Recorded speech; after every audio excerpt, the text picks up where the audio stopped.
Thanks for stopping by. I like to preface this video by saying it is not a knitting tutorial, but it means to have something playing in the background while you work on your own knitting project. If you're like me and really enjoy watching videos while you work, sometimes you find that the content you like to watch is very visually engaging, and you're several hours in and haven't gotten nearly as far along in your project as you would have liked to. So that's where I come in. If you're new here, welcome, and if you're returning, welcome back. We are continuing with the Jolie Mimi Cardigan by Wool and the Gang. It is knit in panels and then seamed together, so it's knit flat, seamed together, and it's using their shiny happy cotton. And of course, below in the description box you will see a link to the pattern, so if you're interested in buying the kit yourself, you're welcome to. I don't have a commission, I don't get a kickback, it's just me, a regular old consumer with a pattern, and just wanted to share if you guys were interested. So we're going to continue on with where we left off last week. Actually, by the time you see this, this might be the week after that. I think episode 20 was posted on Monday the 27th of April? Yeah. What is today? Yes, so the 27th of April was when the last video went up, and you can see we're pretty much in the same spot because we are. We have not knit anything new. We have been working on the color block blanket that you recently saw, and so that one has pretty much been consuming my time because I just want to get it done. I have no reason not to finish this blanket for the baby who will probably, you know, by the time I see her, she might be walking. Who knows? But I can't tell. So yes, so the Jolie Mimi Cardigan is a seed stitch or moss stitch, depending on where you live, what you call it. Heard seedling stitch as well, so my tags I've been trying to include like every single stitch I can think of this is called, and hopefully that's been working. And this one I feel like is, now that I've kind of established what I'm up to, I want to say that it's foolproof, but knowing me, if you watched my other videos, you will probably know that, you know, I struggle a lot with these things because, one, I have like the memory of a goldfish sometimes, so it's easy for me to lose track of where I am. And then secondly, if I'm talking to you guys at the same time, and then it's even more of a distraction than just kind of like letting my mind wander. But I do like the interaction, I do like the accountability of staying on top of my knitting. So if I know I have to film, then I know that I need some progress. And I don't want to end up like my newfound friend Stephanie Pearl McPhee, who has admitted several times that she leaves projects like in a closet or something and will knit another thing and then keep avoiding like that one project. And that kind of was me with the swoop meme, with the scarf that I knit in that same Lion brand homespun yarn that was just awful to work with. I did not enjoy it at all, so I did all I could to just get away from that project. And she was talking about in this book that I'm reading of hers that there was a cardigan that she had started at first, was in love with it, and then just kind of set it aside and kept working on other things. And it was more like her having a conversation with the cardigan as if it was a real person. So it was very funny, but also relatable to me because I'm like, I've done that. I have left things and I've walked by them several times and I'm like, ugh, I just don't want to. Just don't want to do that one. But let me know in the comments. Is that like, do you have that sense too, where you'll start a project and then realize you really don't like it as much as you thought, and you know, instead of ripping it out, like maybe either you are committed and you're like, I have to finish this, or you're so far into it, you're like, I don't want to, you know, backtrack on all my progress. Let me know if you're like that and you've just left something alone for a long time because you just cannot deal with it. I'd like to know. And I admit this one's kind of like that sometimes. Like, I'm chipping away at the blanket because, well, the blanket I feel like is more pressing because it's actually for somebody than for myself. And this is for me, but I'm not going anywhere, so it's not like I have any place to wear it to be like, look at this, look at what I made. Like, no reason to brag, but I mean, not that I would. Not that anyone's like, is that hand knit?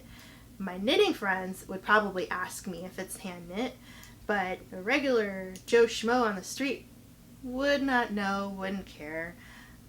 So that's not really the big thing. But it's just like, this is just for me. As long as I'm alive, I know my cardigan will be able to be worked on. So I need to work on stuff for people who I feel like it's more fleeting. Like, if I don't get this to them now, they might not enjoy it ever. So I feel like those are like the pressing ones. But yeah, this one's kind of like that. And it's because it's seamed. As you know, if you're new here, I do not like stuff like this where it's knit flat and I have to seam it.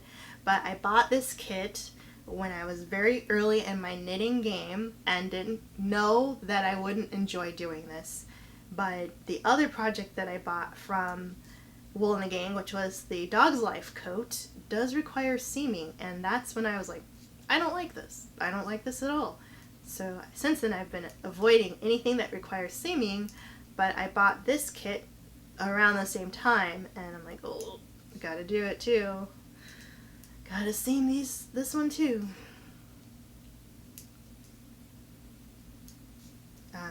But along the lines of avoiding projects because you don't want to work with the yarn, or the project's tricky and you don't like it anymore, or you just kind of grown out of it, are there any projects that you actually have ripped out all the way and just used that yarn for something else? I don't know if I could. However, I've heard, I think there were 2 instances where I heard of somebody doing that. One being, I think it was like the Great Depression, or around the time when getting access to yarn was very limited. So to save money, somebody ripped out like old sweaters to knit new ones. Just like grafted some sweaters together, grafted some yarn together, knit a bigger sweater because their kid outgrew the one they were wearing or something like that. So they just, used the same 2 yarns and made a bigger sweater so the kid would fit it. Another person, I think it was on Instagram, I saw somebody had ripped out like a shawl that they made, like one of their first projects, to use the yarn and knit something else because they knew they messed up somewhere in it and it was bugging them, and they were like, fine, I'll just take it out and use this yarn for something else. Now, I would probably, if I could get paid for encountering my own mistakes while I knit, and if I set the dollar amount at like $1,000 per mistake, let's make it kind of high, I could probably live really comfortably for a while. And at the same time, it's like, I know I messed up, but as you guys know, I'm a little lazy when it comes to fixing my mistakes, which is probably why I'm no pro. Very much why I'm no pro, because I'm like, I do not want to rip this out. I'm just going to keep going. I'm just going to make it work. Yes, I knit where I should have purled, and now it looks like I have some stockinette on the side where it should just be garter, but whatever. We're gonna go with it. We're gonna go with it. And I know about lifelines. I know about like adding some string to my knitting, so if I need to, I can rip it back if I need. But no, I'm not gonna do that either. I think the most I'll do is fix like if I dropped a stitch or added a stitch, and I've been doing that with the blanket that I've been working on. I keep like tilting my head this way when I mention it because it's still here. It's still the same day. We're just gonna keep going through. This will be the last project I'm actually filming tonight, because my last video I mentioned I'm hungry, and I'm still hungry, so I need to eat something. I don't know. I bought some Cocoa Puff. Well, bought some off-brand Cocoa Puffs at Target, and I'm excited. And I bought some off-brand Raisin Bran too, and I'm also excited for that. I love Cocoa Puffs. I just like kids cereal a lot.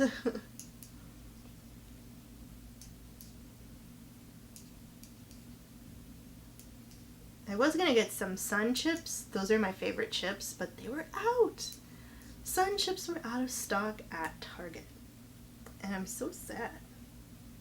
But I went on a whole rant about that, my previous film, so don't even worry about it.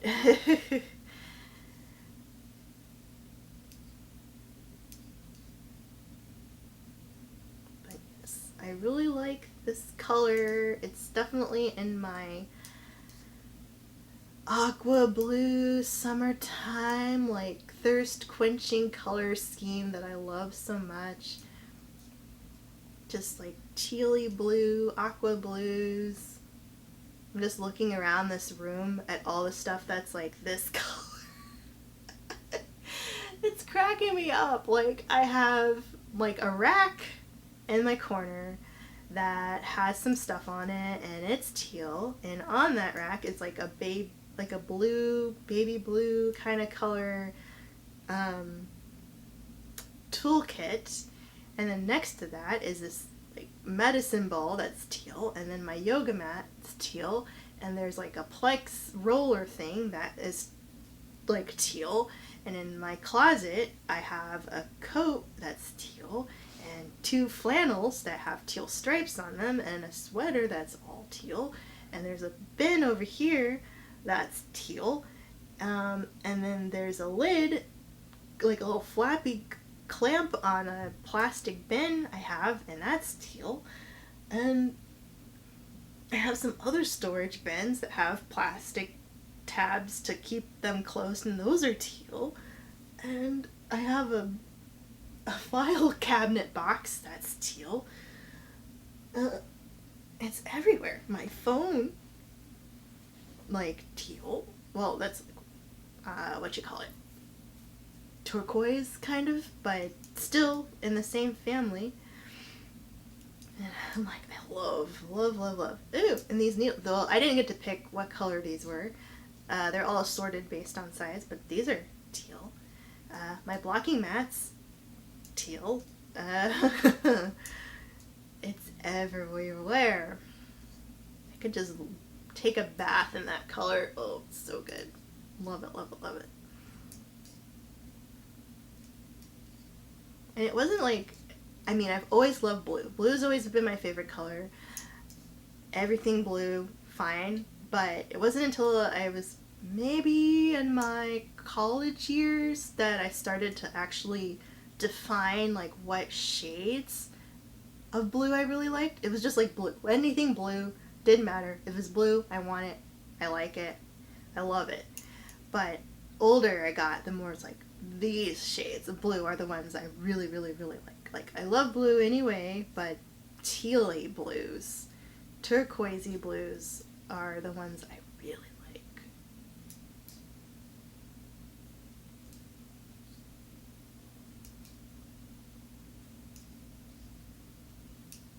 It's like, oh, just something about it. It's so clean, so calming. I think I'm wondering if there has to be some kind of like astrological relation to different colors, right? I'm Virgo. Is that Earth? Is it water? No, Aquarius is water, right? But like, what is Virgo? Is that an Earth sign? And are there colors that specific signs like a lot? Is it blue? I don't know. I had to look into that.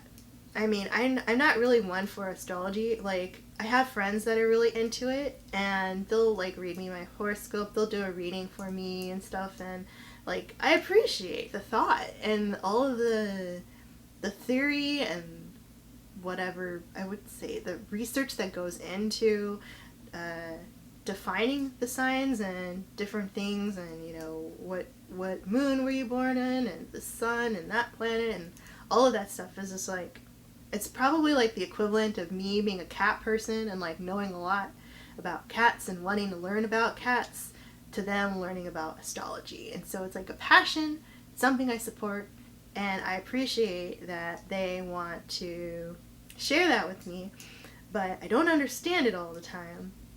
But to humor myself, I'll read my horoscope here and there, just like different blogs or whatever, and think about like what's going on in my life, and is it resonating with what this person says is happening to me, or what I should be thinking about. And sometimes it's right, but not like spot on, you know. They're kind of like vague posts kind of thing, like I don't know, that could be me any day. But it's kind of cool to see like, oh, is it right? Is it resonating with me at this current point in time? And then if it is, yay, and if it's not, then it's like, I don't know. But I feel like there are a lot of times when different signs get typecast, when they get stereotypes, and you're like, you're seeing everyone in this sign is like hot-headed, and you're saying everyone in this sign is super emotional, and everyone in this sign is like type A, and everyone in this sign is like all about the drama, and everyone in this sign is lackadaisical, and everyone here is just like so stubborn and blah blah blah. And I'm like, I don't know. So it's like, how does that work? Because like two stubborn people are like Taurus and Leos, and my aunt is a Leo, and my uncle is a Taurus, and my brother is a Taurus, and I'm a Virgo. And he's like one of the most chill guys I know. I mean, he's different. He's my brother, you know. He got that sibling bit there, but for the most part, like, yeah, he's kind of stubborn, but it's like a weird kind of stubborn. It's like lazy than it is like forceful. I don't know. So I'm like, no, don't know about that. But like my uncle and my aunt, they're different people. My uncle for sure is, I think if there was Taurus, he's definitely like, he definitely has a lot of traits like that sign defines, and then my aunt kind of has a few of the Leo ones. But as far as like their compatibility, they've been married for 40 some years, and I, in my whole 9 years of living with them as they were my guardians, haven't encountered them having like any kind of like shouting match argument. Now, there have been disagreements about things that happen, you know, different opinions about stuff, but like as far as like arguments, I cannot remember any time that they have had like a argument. But they might have been really good about hiding that stuff too, you know, as parents should not let their kids see them fighting. I would think that'd be the healthiest situation, is that you don't know that your parents are screaming at each other. But as far as like coexistence, like cannot name one time when they were like, no, it's this way, or no, it's gonna be this way, or no, you need to do this or that. and you need to do this or that. Like, never, ever. So I heard those are two combative signs, but they get along just fine. So those are things that are, I guess. But overall, as you know, my tangents are my tangents. I want to look and see what colors match different signs, because why do I like them? Well, besides because I just like it, but I wonder if there is a connection between being a Virgo and liking blue. I don't know. I'm trying to think if any other Virgos I know like blue. My good friend who lives in California right now, he's a Virgo. His birthday's actually just a day after me.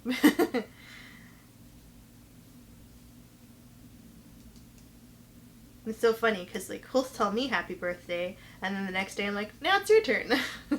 Happy birthday.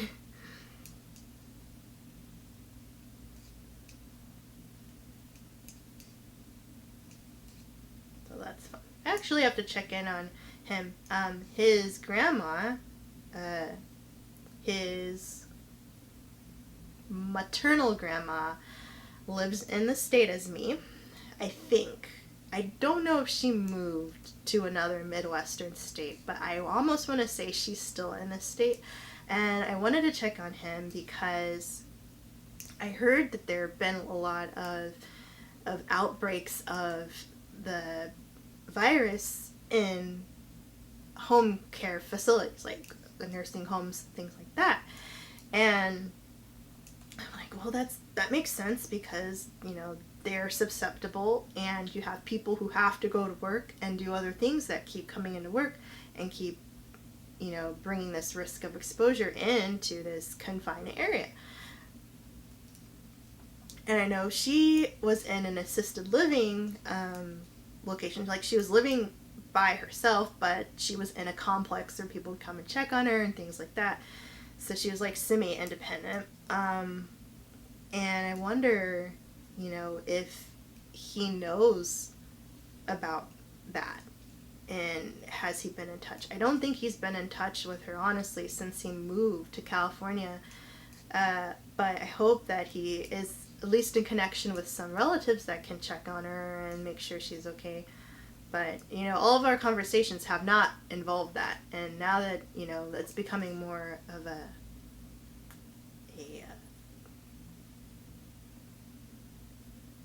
I would say foresight. That's not foresight. A heightened thing. Like, people are becoming aware of it. I wonder if he has heard anything about it, or at least heard anything about her facility. I'm like, that's scary. And I had a long conversation with my aunt on Thursday. We talked for like 2 hours, which is the longest conversation I've had with her, and I can't remember.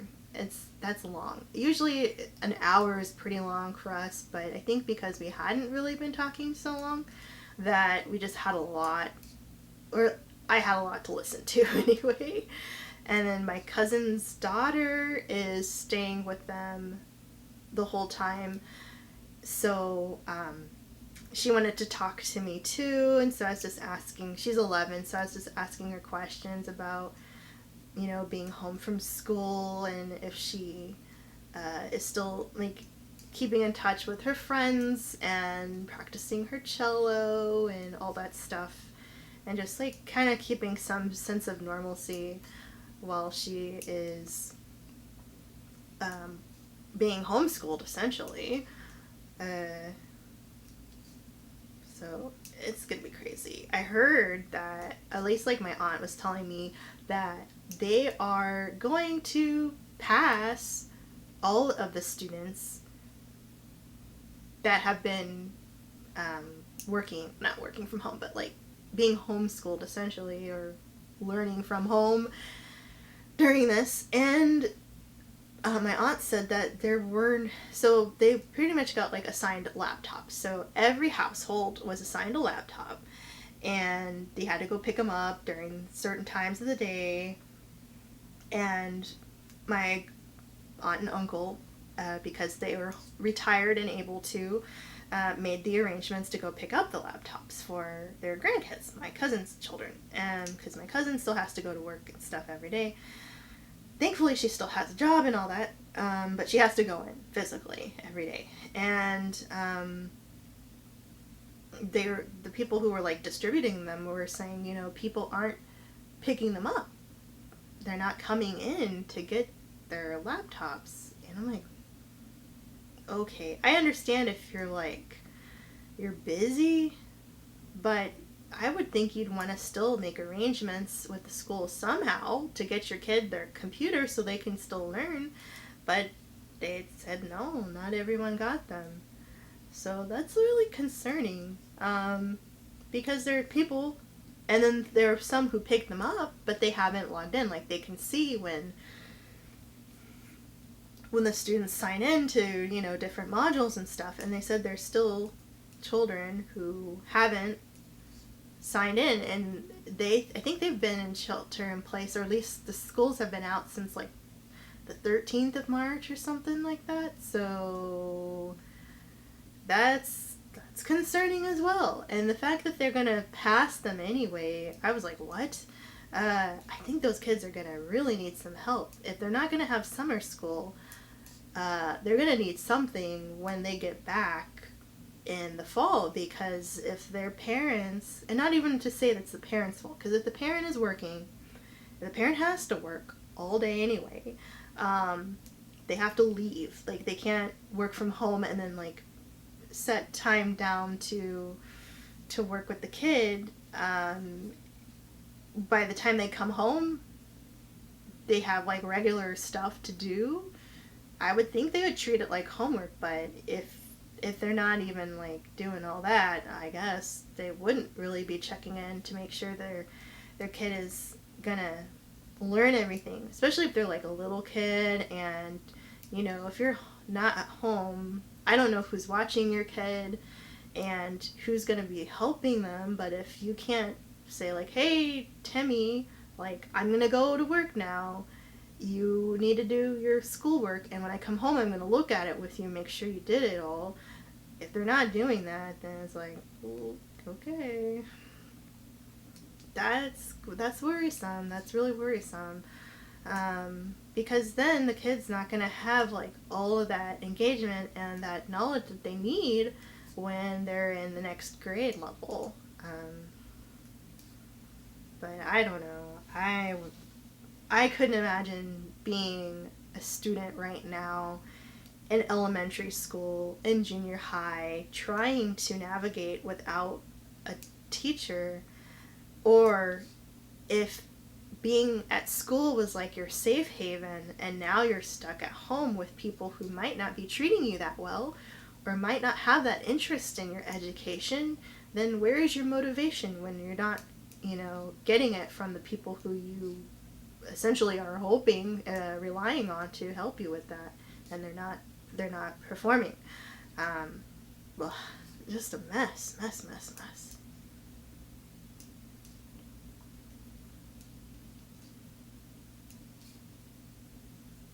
So another, it's nothing you can invest stock in. I was like, therapy is a stock that should be invested in, because I'm sure when all this is over, there are going to be some people who need to unpack a lot of stuff, especially younger people who weren't able to really process it at this point, and then are carrying those feelings into adulthood and need someone to help guide them through that. But you can't really invest in therapy. Excuse me, you can't invest in stock in therapy, but that would be something I think people would need. There'd be a higher demand. I was worried for a second. One, the video did cut out, so who knows? I was on a tangent about homeschooling, or learning from home with lack of parents or guardians or whoever you're home with being able to motivate you, to keep up with you, and to give you a safe environment to work. There are a lot of students out there who are losing that interaction, that positive reinforcement that they would have had from their teacher, from their peers. And then I said, oh, it would be one of those things to invest in. If therapy could be a stock to invest in, I think that would be something we'll see an uptick in as all of this kind of fizzles out, because people who are younger now don't know really how to maybe they don't know how to process this in a healthy way, and then as they get older they're still like feeling those residuals of being in the house with people who may be making you feel very uncomfortable. Gosh, I'm just thinking of like the people who are hurt when they're home, and going to school is like their safe haven, and now they're stuck with the people who are abusing them. Like, it's the reality. It's happening with like domestic violence, but thinking of like kids who can't even escape and don't know that there are resources out there is just like, it's crazy. But yeah, there are just a lot of things to think about as this is unfolding, with how people are going to be coping with it, and how are they coping now if they don't know there are resources to help them get out of these situations. But to my point earlier is that my cousins could have a lot of classmates in the next year that did not keep up with their schoolwork because nobody was checking in on them to make sure they were doing it. And now, you know, when you're like 6th grade, 7th grade, and you missed like half a year of school, you're kind of gonna need some help, I think. So I'm wondering if they're gonna do like summer school next year for the students who missed out on this last semester and need a boost to continue to do well in the years to come. I don't know. I think they should. I think if they're not picking up their laptops, if they're not signing in to do their assignments, they've missed so much content of learning.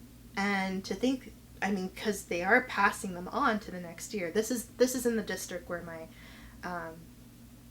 my cousins' children are. That state is going to pass them on to the next grade, even if they're not doing what they need to be doing now. And it's not really their fault. So that's kind of scary. So we've knit some more, you see. Well, still not quite long enough. This is actually, I'm holding it up kind of higher than it should be, but we need, what did I say last time? Like 28 and a half, 29 inches of length before we can knit the next panel, because I knit a little too far when I should have stopped and measured. I was like, oh yeah, I have just a little bit more to go, and then I knit way too much. So thankfully there is enough extra yarn that if I knit this next one a little longer, this panel anyway, it's not going to be detrimental to the kit I have. They definitely give you plenty of yarn to use, and I'm almost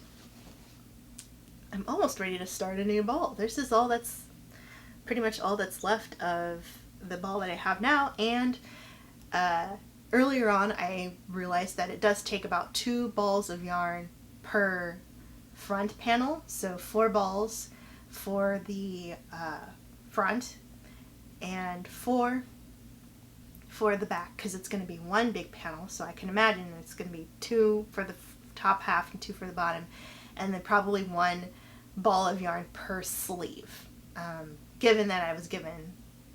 considering that I was given 10 balls total to use. So that's where we are right now.